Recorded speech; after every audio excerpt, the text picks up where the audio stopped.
teman-teman. Mungkin cerita ini tuh udah banyak orang yang kena, udah banyak orang yang tahu kalau COVID itu kayak apa gitu kan ya. Kemarin itu aku sempat kena COVID selama 2 bulan dan aku nggak isolasi di rumah karena rumahnya kecil dan yang kena itu cuma aku aja. Jadi aku isolasi keluar, tapi bukan ke rumah sakit. Aku kayak ke tempat penginapan yang bisa digunakan buat isolasi mandiri gitu. Ya, jadi banyak pengeluarannya lah ya.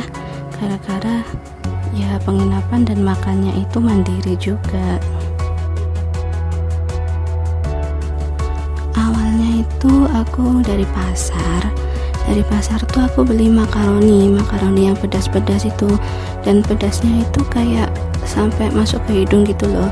Jadi kalau kita makan itu bisa bersin batuk gitu. Nah, habis makan itu tiba-tiba tenggorokanku tuh nggak enak gitu kan, terus kayak mau radang tenggorokan gitu, kayak susah buat nelen. Nah, lama-kelamaan aku sakit batuk. Habis sakit batuk itu kayak agak pilek-pilek gitu lah ya. Terus aku minta dipijat kan. Nah, dipijat ini, selesai dipijat itu aku mandi. Nah, habis mandi itu aku panas, sakit panas, tapi nggak tinggi sih, tapi ya masuk udah panas, demam gitu. Nah, habis itu aku minum obat penurun panas, ya turun. Terus selang 1 hari setelah sakit panas, tiba-tiba aku kayak nggak nyium apapun gitu loh. Yang aku cium cuma kayak lendir gitu, padahal aku nggak ngerasa pilek karena hidungku tuh kering, nggak ada ingus, nggak ada apa. Tapi aku nggak nyium apapun, parfum pun nggak nyium, bau selokan juga nggak nyium, bau apapun aku nggak kecium gitu loh. Terus aku bingung kan, itu waktu Jumat pagi. Terus aku cari-cari parfum gitu ya, aku sampai masukin ke hidung, tapi nggak bau apapun gitu. Terus aku bingung kan, kayak mau tes tapi mahal, tapi kalau nggak tes itu kayak takut sendiri gitu. Terus akhirnya aku cerita ke ibuku kalau aku nggak cium sama sekali gitu. Terus orang-orang di rumah tuh parno kan. Terus karena aku bilangnya tuh Jumat malam, jadinya kesananya itu Sabtu pagi aja ke labnya, karena kan kalau malam lab udah tutup gitu kan ya. Nah, paginya itu aku tes antigen dulu kan buat ngecek positif apa enggaknya. Terus selang beberapa jam nggak dikasih tahu sama labnya, kan katanya mau di WA atau di email gitu kan. Terus akhirnya aku sama ibuku datang ke tempat labnya itu, datang ke sana buat ngambil hasilnya, dan ibuku nunggu di luar dan aku masuk ke dalam untuk ngambil labnya gitu. Terus aku nggak mau keluar dulu, takutnya kalau aku positif aku bisa jauh gitu kan. Nah, aku lihat hasil labnya dulu sebelum aku kasih ke ibuku. Nah, hasilnya itu positif.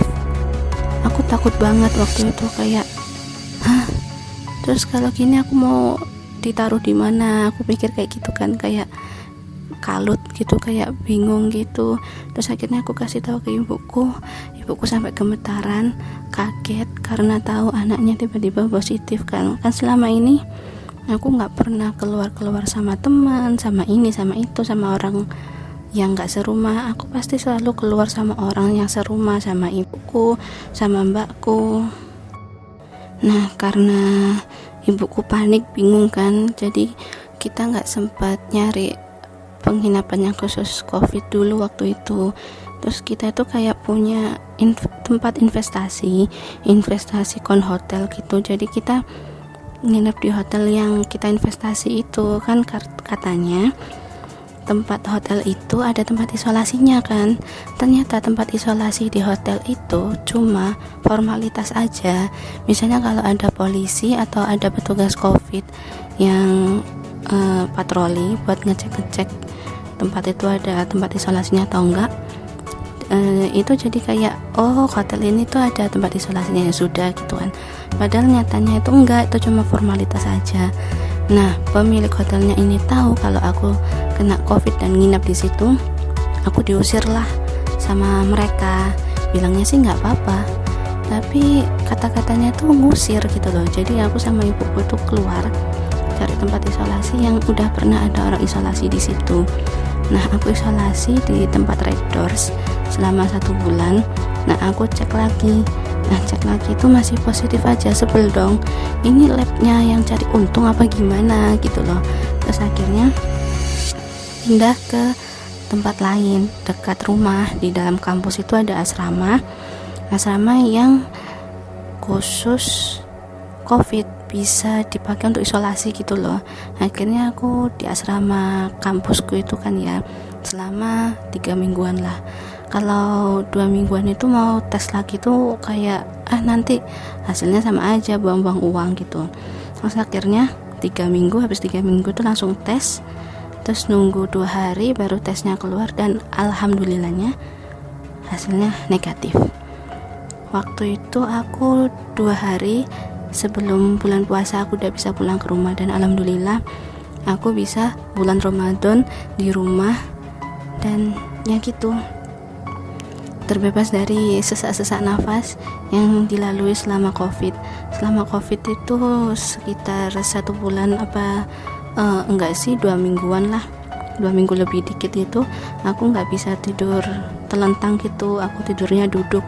Jadi kalau tidurnya telentang itu bakal sesak kan, jadi aku tidurnya duduk dan pakai masker, dan itu mengurangi sesak nafas gitu. Dan sekarang alhamdulillah aku olahraga pun, aku ngedance pun itu nggak bermasalah.